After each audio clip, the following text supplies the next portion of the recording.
మురహరిరావు హైదరాబాద్ నుంచి రాస్తున్నారు. ఆబ్దికాలు ఉన్న రోజున ఎవరికీ దాన ధర్మాలు చేయకూడదా తెలియజేయగలరంటూ కోరుతున్నారు. ఆబ్దికాలు ఉన్న రోజున దాన ధర్మాలు చేయకూడదా అని చెప్పలేదు ఎవరు. ఆబ్దికం కూడా ధర్మమే కదా. దాన్ని ఏమంటాం? పితృధర్మం అంటాం, పుత్రధర్మం అంటాం. ఒక ధర్మాన్ని చేస్తూ ధర్మం చేయకూడదా ఏమిటి? రెండవది, ఆబ్దికన్నాడు ముగ్గురిని లేదా నలుగురిని బ్రాహ్మణులను పిలిచి వారికి భోజనం పెట్టాలి, దానమే కదా.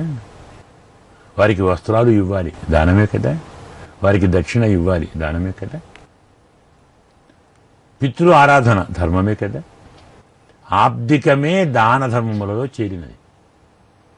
ప్రధానమైన వారు పితృదేవతలు కాబట్టి ఆబ్దికం ఉన్ననాడు వారికన్నా ముందు మరెవరికి పెట్టకూడదు.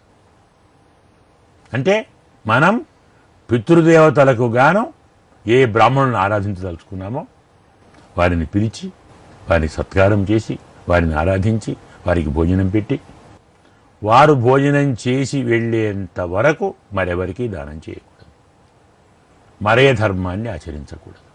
ఎందుకు? ఇది ముఖ్య ధర్మం కాబట్టి. ప్రతి పుత్రునికి ధర్మం ఏమిటి? తల్లిదండ్రులు ఆరాధించే మాతృదేవోభవ పితృదేవోభవ కదా. కాబట్టి తల్లిదండ్రుల తరువాతే ఎవరైనా.